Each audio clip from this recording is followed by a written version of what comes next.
Good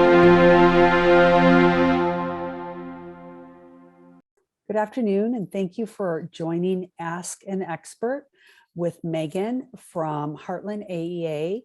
Meghan is going to, first of all, I just want to share that she has been a school psych for about 13 years and currently works at Heartland AEA. In the past, she worked at Central Rivers. That's another AEA. She has 2 children of her own, but she also shared with us, she has a niece with special needs.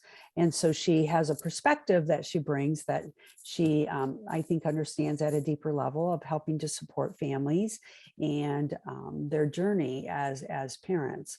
Hi, everyone. I'm going to talk today about a couple of the roles of a couple different roles in the IEP process. Both the family member and then my role in IEP meetings and in the general school setting as a school psychologist. Just a couple disclaimers. I work for Heartland, as Deb said. So I'm going to talk kind of in general about the role of the school psychologist in Heartland. It should be kind of similar in different AEAs, but it might be slightly different. It kind of depends on the schools that you're working with and which AEA that you are involved with. So that might vary a little bit depending on those things. So I'm a school psychologist by training. Just a little bit of background about school psychologists. They have an undergraduate degree, typically in either psychology or education. And then they have a master's degree plus a specialist degree in school psychology. UNI has a program in the state of Iowa. A lot of psychs here are from that program. And the University of Iowa also has a PhD program. And so some school psychologists have a PhD as well. So typical education for a school psychologist is 6+ years out of high school, and more if you include that internship year where they're fully employed their first year in an education agency. What a school psychologist is trained in is educational assessment, consultation, behavior analysis, and those tiered interventions of supports that are present in most school buildings. So that universal instruction level, and then as needs arise, that targeted and intensive level of intervention that students may require either in academics or behavior in school. There's a lot of additional training that occurs on the job, especially here at Heartland. There's lots of training opportunities and classes that you can take to become more advanced in your skill set once you start work. Usually in the state of Iowa, school psychs are employed through an education agency or an AEA. I think we have 9 now, if I'm recalling that correctly. So I worked for Heartland now, and I also worked for Central Rivers or 267 in the past. So that's where most people are employed. Other places of employment could be behavioral health clinics, mental health clinics, academic assessment clinics. If you have a PhD, lots of times they're employed at the university level, either mostly teaching classes or training new school psychologists. So the main role for a school psychologist is just to ensure that students' needs are being met. And this happens through lots of different ways in the school system. Most of what I do is consulting with school staff or case management.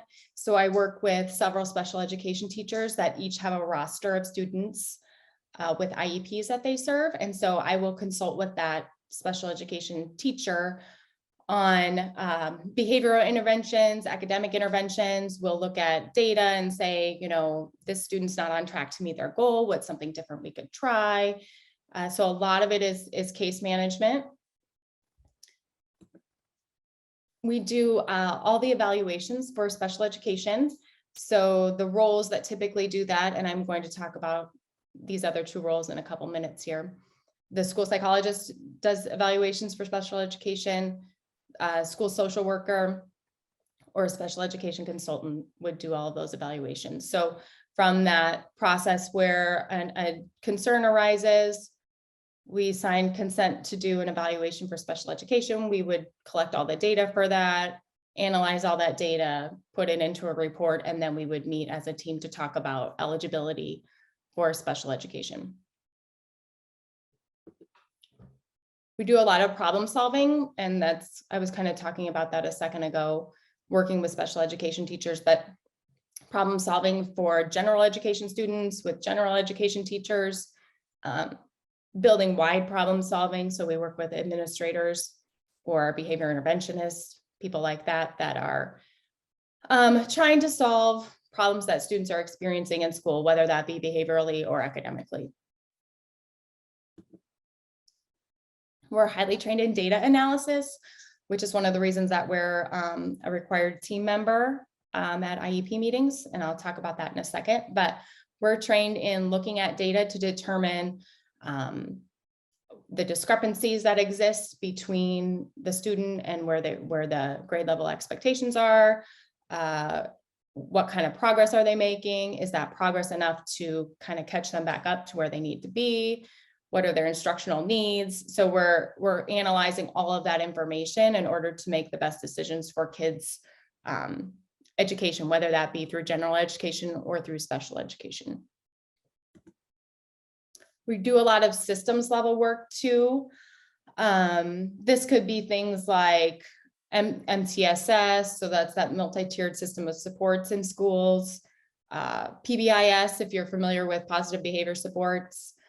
We do those types of things as well. Crisis response, lots of different systems level work too. And again, the role kind of varies depending on the resources that your district has, the AEA that you're in, who else is on your team at that school, those types of things. So it can vary a little bit depending on where you are. Some of the things we don't really do in Iowa, I'm sure a lot of you are familiar, we're a non-categorical state, so we don't diagnose any certain condition or anything. Typically, when we do evaluations, we just look for educational need and we write a plan if they're entitled to services or they're not entitled to services. So we're not diagnosing. We don't typically provide any sort of like therapy. We work on skill building. We might work directly with kids on kind of a more limited basis, especially during that evaluation process, to kind of try and figure out what it is that they need. We're not school counselors. A lot of people think we're school counselors. They do more of the day-to-day, like friendship groups, guidance groups. At the secondary level, they might do more of that, scheduling, those types of things. We don't typically do any of that. Another big role of ours is we attend a lot of IEP meetings. We are required team members at initials. So if your student would have had an initial evaluation to determine whether or not they were eligible for special education services. So we attend those. And then once every 3 years, we do a reevaluation. And so we would be required team members at that reevaluation as well. Lots of times I go to the review meetings, the review IEP meetings that happen every year. I try to go to as many of those as I can. It just depends on, caseload if you can go to those or not. But I do think that's a good opportunity to get to know the students better, get to know the families better. So lots of times I'll try and go to those reviews too, but we are required to go to those. At least one of the AEA people are required to go to those initials and then those reevaluations.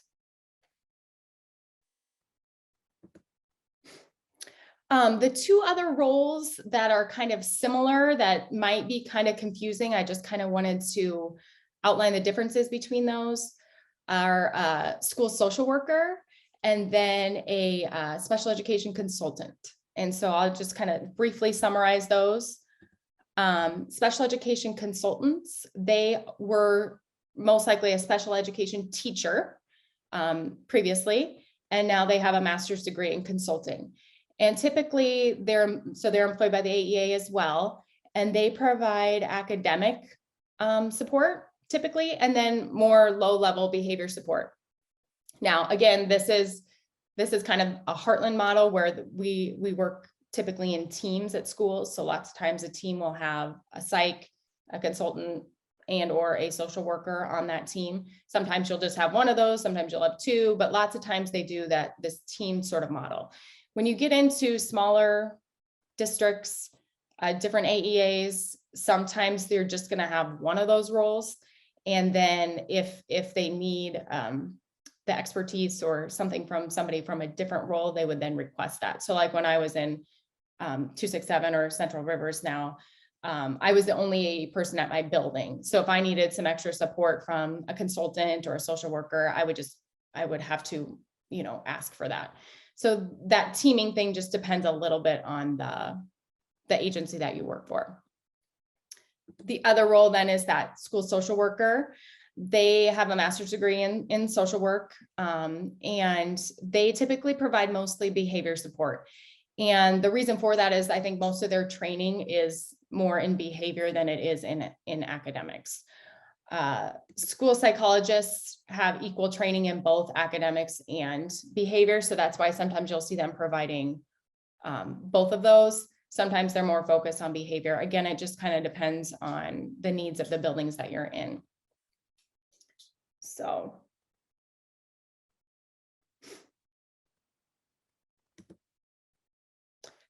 the school psych role in the IEP meeting, and some of this I've kind of already alluded to, but we're highly trained in that data analysis and that educational assessment.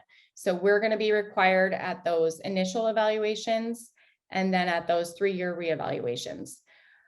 If you have a consultant, that would be the person that would be involved in that. Typically, if you have a behavior goal, you're going to either have a social worker or a school psych involved. But that's why we're required members, is so we can speak to that data analysis piece based on the educational assessments that have been done. I do like to have the AEA there. I know I work for an AEA, but I do like to have the AEA at those meetings, because sometimes I think we can bring just a third party kind of perspective. We don't work for the district, which is something different about Iowa than in other states. In other states, they employ school psychs as they're employed by the district. And so sometimes it's nice to just have a kind of a little bit of a third party perspective to bring to that meeting. And just sometimes a little more objectivity too, just because you're not, entrenched in that building all the time. Lots of times you have more than one building. And so it's nice sometimes to just have the AEA person there, just to kind of facilitate some more conversation or kind of be that intermediary if need be, with the parents and the district. So Megan, I got a quick question for you along this line. If a parent wants their consultant or the social worker, can they request that they attend that meeting? You talked about that you can add one of your colleagues, but maybe they have a good relationship and they feel like they really help them understand the school. Can that happen? Yep. And I am going to have, in a little bit, I have a little advice, kind of my advice for parents slide. And one of the things that I would say, Deb, is exactly that. I would ask for more team members to come. So if I were a parent, I would say, who's my AEA person that's manages this case, the case manager for this particular student. That might be a social worker, it might be a consultant, it might be a school psychologist. And I would say, I'd like them to come to the meeting, and I would request them to come. And so, yes, really to answer the question about who's responsible for writing these goals, it should be a team collaborative process. Now, what typically happens is, like, I'll meet with a special education teacher, we'll talk about where a kid's at, and we'll draft a goal that we think might be a good goal for them. And we'll bring that to the meeting.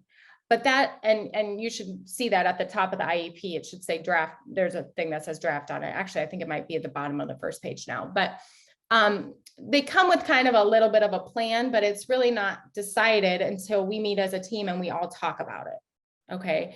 And so sometimes I think parents get the impression that if there's an IEP already drafted, then I shouldn't say anything, or I shouldn't, that they've already got that figured out. If you have questions or concerns, I think you should absolutely ask. And if you have input into what a goal might look like, I think you should absolutely say that. You, and I'm kind of going ahead in my slides too, but you are, I think, the most important person sitting at that meeting. I really, really do. And so the parent voice in a meeting is so important. And so if you're feeling like, you're not being heard or you're not confident in asking questions, that's when I would reach out to, Deb, I'm sure you guys have lots of resources through Ask, or reach out to your AEA person and kind of make a game plan for how you want to participate in that meeting more fully, because you just have a really, really important role, and a lot of, things about your child that we will never know. And so I just think getting your input before that meeting is so important. So absolutely, we want your input in making goals for your child. The gen ed teacher is super important too. And I think sometimes people are a little dismissive of the general education teacher, but they have a lot to say about the general education curriculum, and how are we, going to be modifying that curriculum if we need to meet the kids' needs, but also how are we going to kind of, work towards getting them back to working on grade level material if that's appropriate.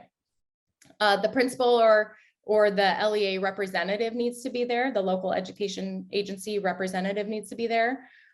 They are in charge of allocation of resources. So if you guys are talking about adding associate support or adding transportation or adding things that cost money, they're there to help allocate the funds for that. So they're an important person to be there too.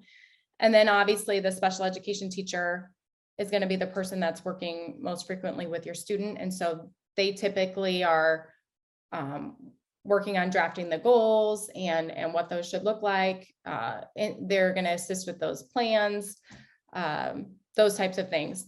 Like I said before, the AEA staff is there to interpret, data as necessary to make good decisions about what your student's IEP should look like. Work collaboratively. That would be some advice I would have.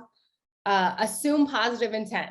I do think, like I said before, in my experience, most of the time, everyone's working hard to meet the needs of the kid. It's a difficult time in education. So, I just think try and work collaboratively as best as you can. Sometimes that does not work.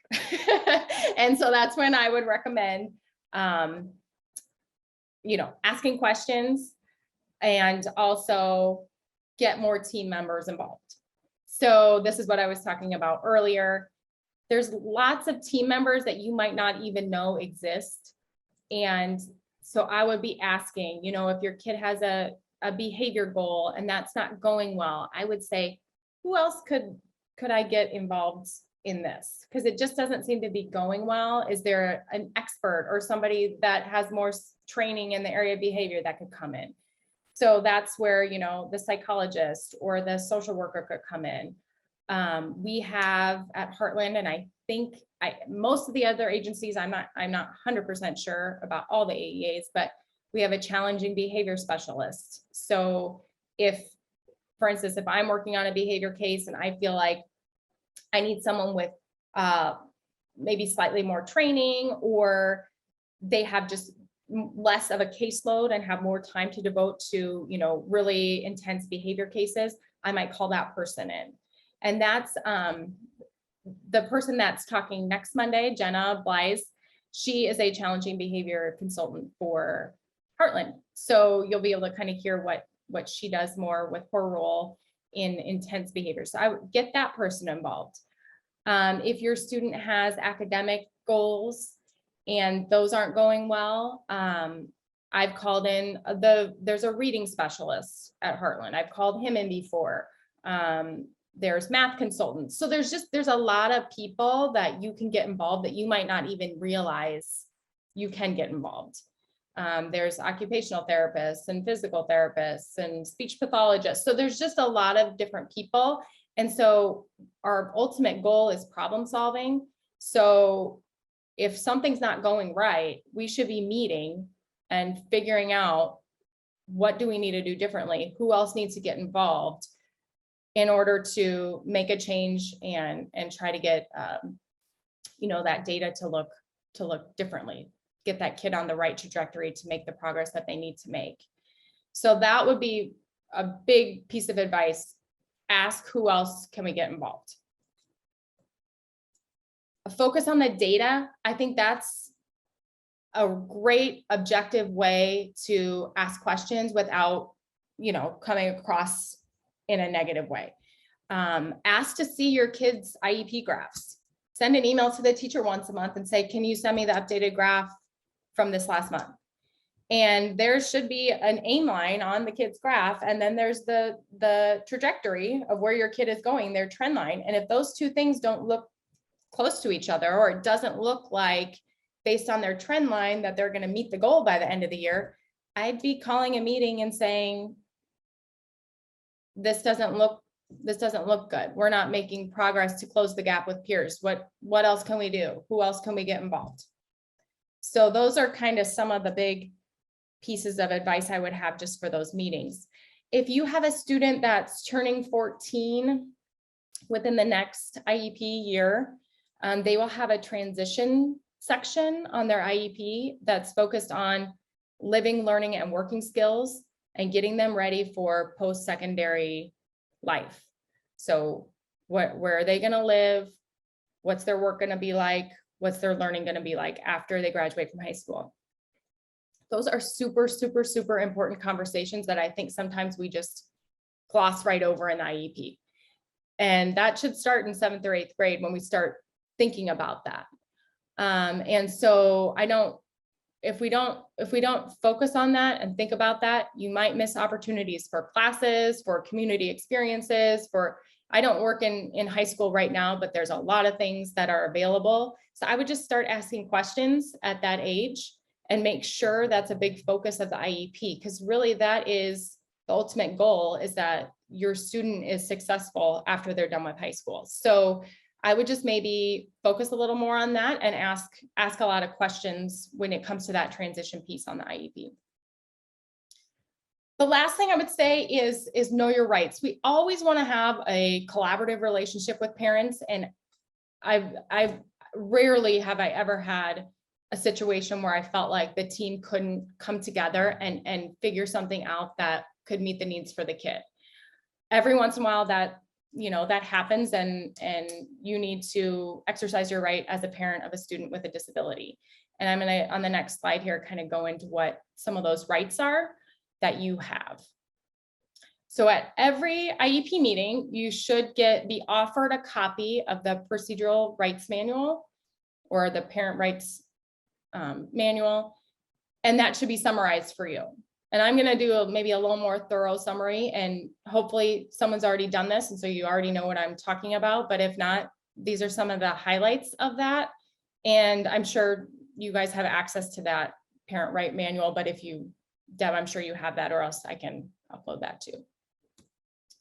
That would be great. Just always, whatever you have, that I will take.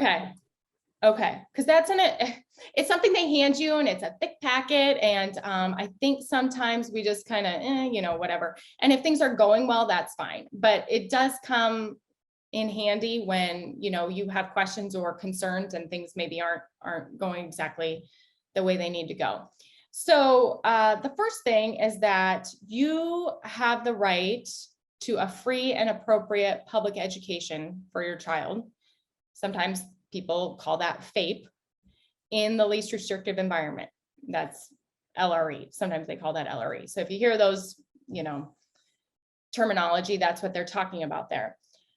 And so it's an appropriate education, and they should be in general education with general education students as much as they possibly can be in order to be successful. So some kids they're not in general education for the vast majority of the day, and that's perfectly appropriate for them. And you guys have decided that as a team, that's great. Most kids are in general education for a lot of the day. What you don't want is them, we don't want kids in a real restrictive setting if that's not meeting their needs, and they can be successful in the general education setting. So that's just first thing to think about. You have the right to participate in all meetings, and they should give you enough notice to participate in those meetings. So it shouldn't be like, hey, can you meet tomorrow? And you're like, no. And they're like, okay, well, we're going to meet without you. They have to give you enough notice for you to participate in that meeting. You can request a meeting at any time. And I was talking about that earlier. I would be requesting a meeting, whether, if things are going really great and they're meeting all their goals and you want to meet to talk about how are we going to increase the goals, that's great. If things aren't going well, I would say I'd like to request an IEP meeting to talk about how are we going to address the concerns that we have.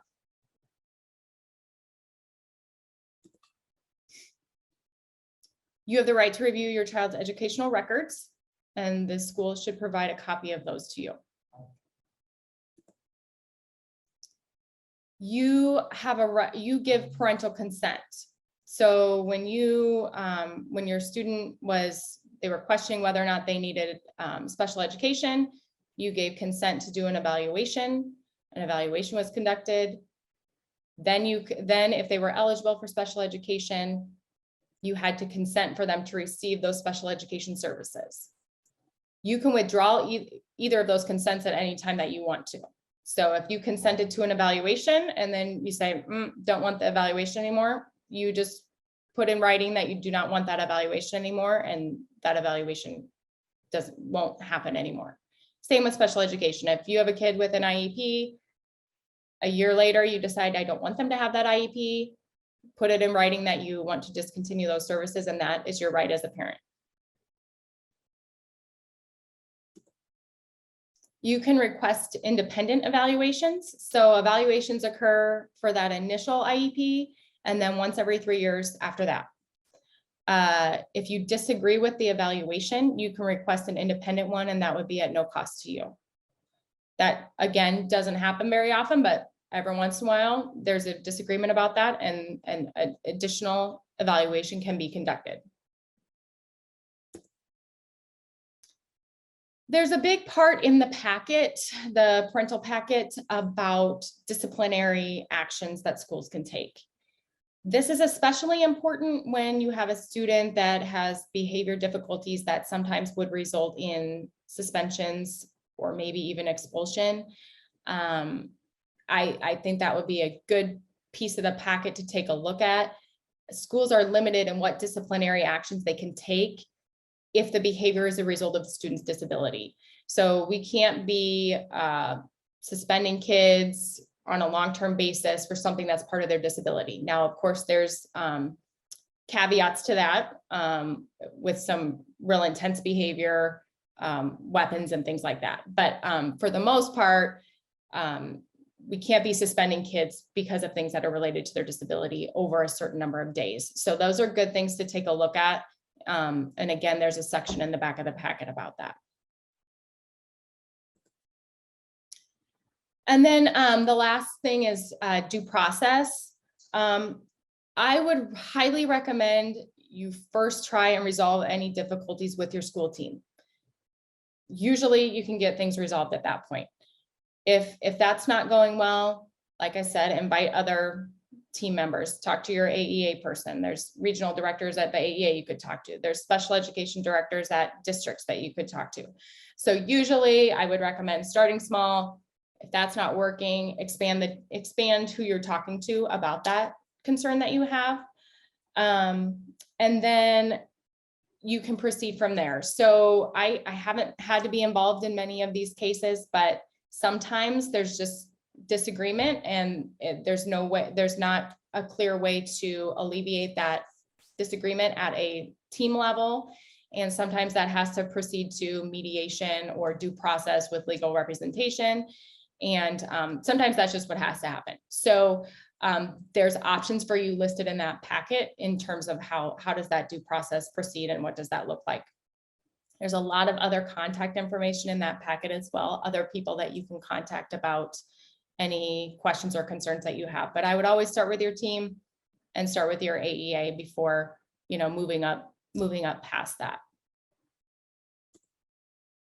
Okay, that's kind of what I have to say about my role, and then what I think maybe your role as a family member might be. I'd love to answer any questions that anybody might have at this time. So I'm trying to get myself back up here, Megan.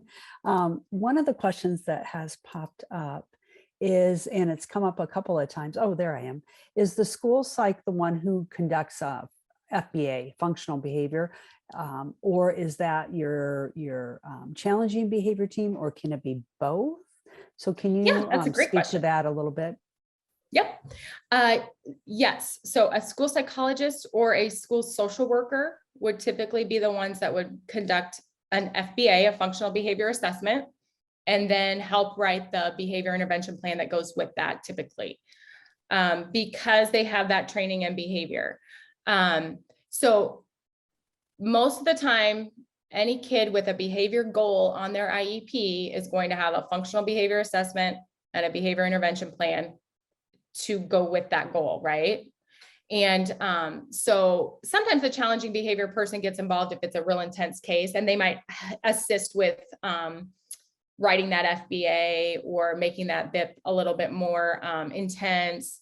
But yes, in general, for just kind of your basic level FBA and BIP, your school psych or your school social worker are going to be the ones that are writing those. I do have one other question, Megan, that you might be able to just touch on too. Perhaps explain the difference for families. Sometimes we get questions about what's the difference between the role of the school psychologist and their contributions to an IEP meeting versus an outside provider, so an outside psychologist, and how they might contribute to the students' needs and IEP meetings. Yep. Sure. So they would likely, so let's say your student, gets an evaluation from an outside, maybe a psychiatrist or a psychologist. They're going to do a lot more standardized assessments, like maybe an IQ assessment or a achievement test, or they might do some personality assessments or things like that. They're going to use different tools than we use at school. We typically use more functional based tools, more curriculum based, so more focused on like skills and focused on grade level standards, those types of things. So that we're going to use a little bit of different of assessments. And I would, for just the first thing I would say. And then again, they're going to provide maybe more of like a diagnosis or something like that. Whereas we're going to provide more of that. Are they entitled for special education or not? What do their needs look like? When you get outside reports, I always read those, and I think they have can have a fantastic amount of information that can really inform some of the things that we might do. But it's not necessarily, it doesn't always necessarily completely transfer to what we're doing in a school setting. They might do more therapeutic based techniques. We're more focused on skill building. So there's going to be a lot of overlap, but sometimes those two services look a little different. And some of that is you're getting into like the medical model versus, kind of like the educational model. And there is overlap in those, but sometimes they're different. But I always like to, at least, especially if they're getting therapy from an outside provider, at least have a release sign so we can talk to that person. So we can at least, if they're doing therapy and we're doing skill building in school, can we make sure that we're focused on some of the same things and we're using the same language with the kid, just so they can, and the kid too, so they can all kind of see we're all working together to develop these skills. We might have slightly different approaches to what we're doing, but we can have more of a holistic approach to meeting that kid's needs. Please come back, and we'll look forward to connecting in the future again with you, Megan. Thank you so much. Thanks, everyone.